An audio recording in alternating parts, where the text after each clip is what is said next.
Bonjour, je suis Anaïs Coach. Je vous souhaite la bienvenue dans mon podcast dédié à l'endométriose. Nous allons partager ici des témoignages poignants, des conseils sur la santé et plein d'autres informations de discussion où nous allons échanger ensemble pour avancer ensemble. N'hésite pas à t'abonner et à partager. À bientôt. Bonjour Ophélie, bienvenue aujourd'hui dans cette interview. J'espère que tu vas bien et bienvenue aussi à celles qui vont nous écouter. Est-ce que ça va? Bah écoute, on peut aller. Et toi alors? Oui, ça va, ça va. Alors, est-ce que tu peux te présenter aujourd'hui aux personnes qui vont éventuellement nous écouter? Alors moi, je m'appelle Ophélie, j'ai 29 ans. J'habite en région lyonnaise. Et de base, je suis coiffeuse, mais là, je suis en arrêt maladie, en procédure d'inaptitude. D'accord. Et quel a été ton parcours d'endométriose? Comment ça a commencé pour toi? Alors, ça a été un peu bizarre et un peu particulier. Parce qu'adolescente, j'ai commencé progressivement à avoir des grosses douleurs de règles, à plus pouvoir aller en cours, à en vomir, jusqu'au jour où j'ai fait un malaise dans le bus. Et du coup, mon médecin généraliste m'a mis sous pilule. Alors avec la pilule, ça c'était beaucoup mieux, donc je me suis dit bon c'est normal d'avoir quand même un peu de douleur, puis plus de malaise, ça allait mieux. Et ouais, je devais avoir 15-16 ans à ce moment-là. Et après, vers peut-être 18-19 ans, j'ai commencé à avoir des douleurs dans l'épaule et le bras droit. Et on savait pas du tout ce que j'avais. Moi, je pensais avoir une tendinite parce que j'avais commencé mes études de coiffure. Et du coup, le généraliste me fait des examens du dos, échographie de l'épaule, il y avait rien. De la kiné, je ressortais, j'avais encore plus mal. Voilà, on savait pas ce que j'avais. Et il y a quelques années, du coup, je suis allée voir 2 fois un ostéo en 2 mois. Et à la deuxième consulte, il bug, il me dit non mais c'est pas possible que tu reviennes déjà. Enfin, t'avais juste un décalage au niveau du bassin, rien de fou. Donc il prend le temps de me reposer plein de questions. Il me dit mais à mon avis c'est hormonal, faudra en parler à un gynéco. Sauf que moi gynéco, j'en voyais, je pensais pas dire que j'avais mal à l'épaule quoi. Du coup je prends rendez-vous avec un gynéco et qui me dit tout de suite ouh là là, c'est pas bon signe, on va faire une IRM pelvienne parce qu'à mon avis c'est de l'endométriose.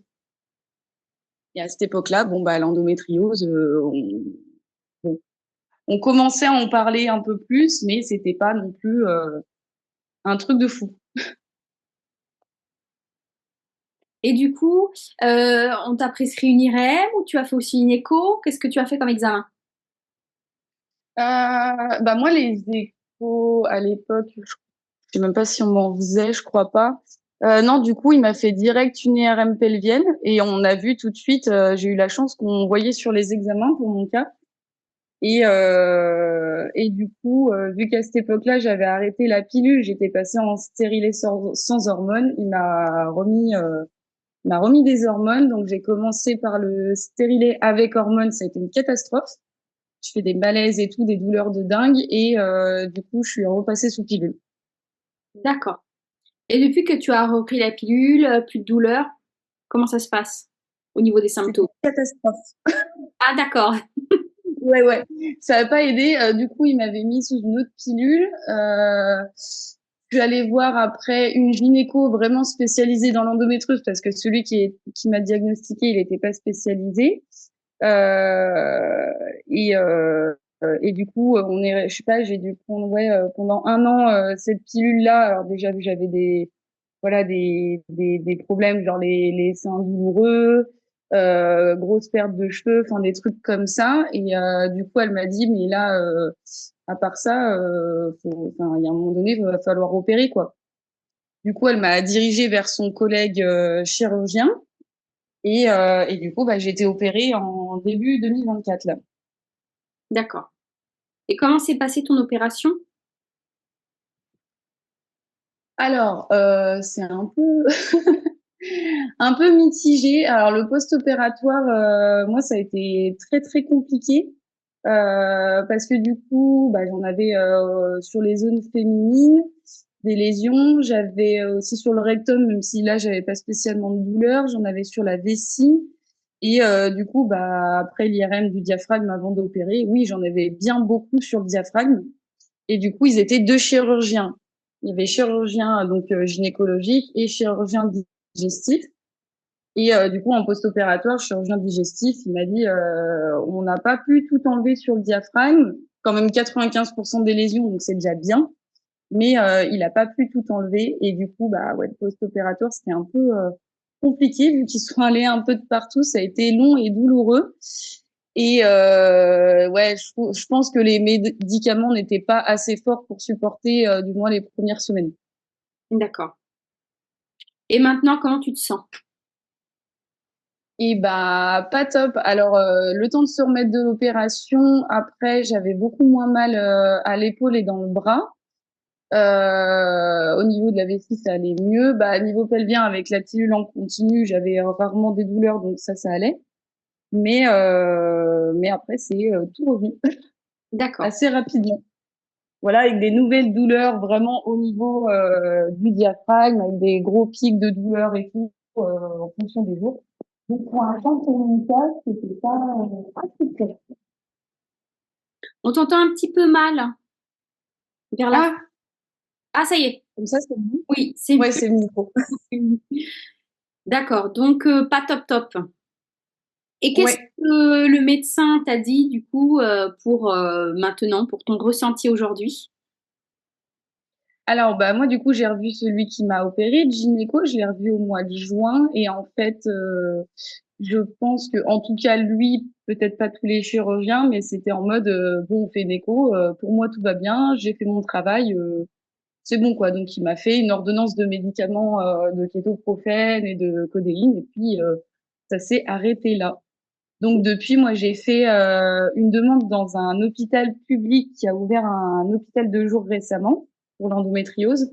Et du coup, j'étais acceptée, donc affaire à suivre parce que j'y retourne. Enfin, je commence là-bas le 7 novembre.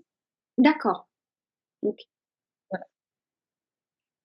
Et aujourd'hui, est-ce que tu prends toujours ces médicaments aussi? Oui, D'accord. Et oui, est-ce oui, oui. essayer des méthodes peut-être un peu plus douces pour t'aider à apaiser tes symptômes, peut-être de la kiné? Oui, alors du coup, j'ai commencé la kiné il y a que quelques semaines parce que voilà, les médecins que je voyais ne proposaient pas d'autres solutions. Donc, j'ai vraiment insisté au mois de juin. Du coup, il m'a prescrit de la kiné. Et du coup, il a fallu trouver une kiné spécialisée. Donc, j'ai trouvé, qui est très bien. Donc, voilà, là, c'est le début. Il y a aussi les sports doux aussi qui font du bien.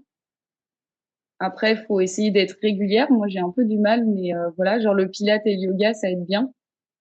Enfin, ça aide bien. Quand on est régulière. Oui, tu ressens les bénéfices en fait quand tu prends un peu tous les jours ou c'est pas une fois tous les 3 semaines je fais du yoga quoi. C'est essayer de Non, l'inclure ça marche pas. en fait dans son quotidien, comme une hygiène de vie. C'est un peu comme se brosser Ouais, les dents, on doit l'inclure dans sa routine. ouais. De base, je m'étais fixée 2 à 3 fois par semaine, mais bon, le problème, c'est quand les douleurs sont trop intenses, on repousse. Alors, les séances sont pas toujours très relaxantes parce que souvent ça déclenche un peu et tout, mais souvent après, ça fait quand même du bien. Mais c'est vrai qu'il faut essayer vraiment d'être régulière pour que ça marche vraiment. Et est-ce que tu as essayé peut-être d'autres choses, peut-être intégrer de l'alimentation anti-inflammatoire ou d'autres méthodes ou pas du tout? Alors ça, j'essaye un petit peu, mais j'ai du mal, je suis un peu compliquée niveau nourriture. Du coup, j'ai un petit peu de mal. Mais là, il y a 2, 3 jours, je me suis acheté justement 2 bouquins de recettes. D'accord. Donc, il faut que je prenne des bases et que j'ajuste un petit peu en fonction de ce que j'aime et de ce que j'aime pas. Mais oui, ça, normalement, c'est vraiment recommandé de se mettre sur ces alimentations-là. Et est-ce que tu as été tout le long de ton parcours soutenu peut-être par ton entourage? Comment ça s'est passé? Oui, Est-ce qu'ils ont compris? Est-ce qu'ils ont été ouverts? bah quand j'étais en errance médicale, bah c'était compliqué parce que les gens savaient pas trop quoi me dire pour m'aider. Et quand le diagnostic est tombé, bah eux ils étaient quand même bon, même si c'est une galère cette maladie, ils étaient quand même soulagés aussi que qu'on ait trouvé enfin ce que j'avais. Et d'un côté c'est rassurant de se dire bon bah c'était pas tout dans ma tête quoi. Donc non, moi j'ai la chance d'être bien entourée. Enfin, j'ai fait le prix il y a quelques années des gens bien ou pas. Du coup, ouais, non, j'ai de la chance que ce soit ma famille, mes amis ou mon compagnon. Non, non, ils me soutiennent, bah comme ils peuvent. Hein, ils se sentent quand même, je pense, un peu, comme on dit, un peu désemparés des fois de bon Un peu bah démunis quand allez en on crise, on fait quoi? voilà, de pas pouvoir spécialement nous aider. C'est vrai que quand on est en crise et qu'on a des douleurs et qu'on est plié en deux, qu'on n'est pas bien, c'est vrai qu'ils aimeraient, je pense, faire plus, mais ben voilà, ils font ce qu'ils peuvent à leur niveau aujourd'hui. C'est ça. Ah bah ma mère, elle m'a déjà dit, hein, si je pouvais prendre au moins une partie de ta douleur, je le ferais. Hein. Mais bon, ça on peut pas. Mais au moins, tu as été soutenue et tu t'es pas sentie seule. Et puis, tu as fait, comme tu le dis, rapidement le tri aussi, pour bien Ah t'entourer. bah oui. Oui, même pour le post-opératoire, hein, moi, mon copain, il a été très présent. Moi, c'est ma mère qui est venue, vu qu'elle bossait à côté, elle est venue tous les jours me voir là-bas. Elle m'a ramenée à la maison, elle a posé des jours pour s'occuper de moi. Mon copain, pareil, il s'est arrangé pour s'occuper de moi. Enfin, bon, j'ai rien à dire, j'ai de la chance. Et du coup, cela a eu un impact aussi au niveau professionnel, comme tu étais coiffeuse. Comment Et ça oui, s'est parce que passé du coup, avec ton travail, du coup? ça a été très progressif. Parce que bah je prenais sur moi, surtout quand j'avais pas de diagnostic, parce que bon bah quand il n'y a pas de diagnostic, on peut facilement se dire bon bah peut-être elle abuse un peu sur ses douleurs ou quoi. Même si on me l'a pas dit clairement, c'est un peu des fois le ressenti que j'avais. Et avec le diagnostic, voilà, bah j'ai bien vu qu'avec le temps, c'était plus possible. Alors moi j'étais suivie par une psy qui était super. Et depuis fin novembre, là, elle me disait, mais faut vous mettre en arrêt parce que là, je vois que même au niveau psychologique, vous en pouvez plus en fait. J'arrivais plus. En fait, le matin, j'enfilais un masque en sortant de chez moi, de faire semblant que tout allait bien, bah, surtout devant les clients, puisqu'ils payent une prestation, hein, ils sont pas là pour faire ma psy. Et du coup, en fait, avec le temps, j'arrivais plus. Je me suis dit qu'avec l'opération, ça irait mieux. Donc, il y avait le petit espoir. Puis finalement, bah là, je dirais que ouais, surtout à partir du mois de mai, là, c'était encore pire. D'accord. Voilà. Donc là, je suis en procédure d'inaptitude parce que je peux plus travailler debout toute la journée et tenir le rythme. Donc voilà, donc, on va faire une reconversion. Tu prends du temps pour toi, pour voilà, accueillir les informations qui circulent et puis voilà, chercher ce que tu aimerais faire tout en voilà, avoir ce nouveau quotidien pour toi. À trouver Oui, oui. très plaisir où tu t'épanouirais en adaptant en fonction de, bah, de ta pathologie. Ouais, on essaye. Après, c'est vrai que c'est dur quand bah, la coiffure, c'est vraiment mon métier de passion. Donc, c'est pour ça que j'ai aussi mis du temps à me dire, bon, bah là, faut que j'arrête. Hein. Au début, on pensait à un temps partiel, des choses comme ça. Et après, je me suis dit, non, mais faut arrêter d'insister, en fait. J'ai pas envie de mourir au travail non plus. Et du coup, ouais, là, je suis suivie par Cap Emploi pour essayer de trouver autre chose, donc avoir pour se reconvertir dans le digital, quelque chose comme ça, ou voilà, pour pouvoir adapter avec ma maladie. Tout à fait. Est-ce que tu aimerais aborder un sujet que l'on n'a pas encore abordé? Est-ce qu'il y a quelque chose que tu aimerais partager avec les personnes qui vont éventuellement nous écouter?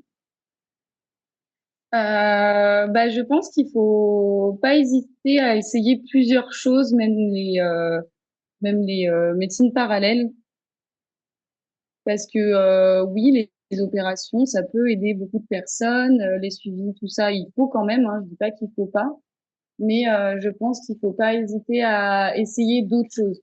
Moi, je suis ouverte à tout, je suis allée voir un magnétiseur, là, je compte essayer la sophrologie. Un suivi psy, c'est hyper important, que ce soit, je sais pas, psychologue ou psychiatre, peu importe. Ouais, faut tout essayer et pas hésiter à parler avec d'autres filles qui ont la même maladie, même si on n'a pas les mêmes symptômes et qu'on réagit pas toutes aux mêmes choses. Mais je pense que c'est pas mal, quand on peut. Après, je sais que c'est un coût, mais d'essayer plein de choses. Tout à fait. Je te rejoins là-dessus d'essayer d'aller parler à d'autres filles qui ont la même maladie pour se sentir aussi comprises, hein.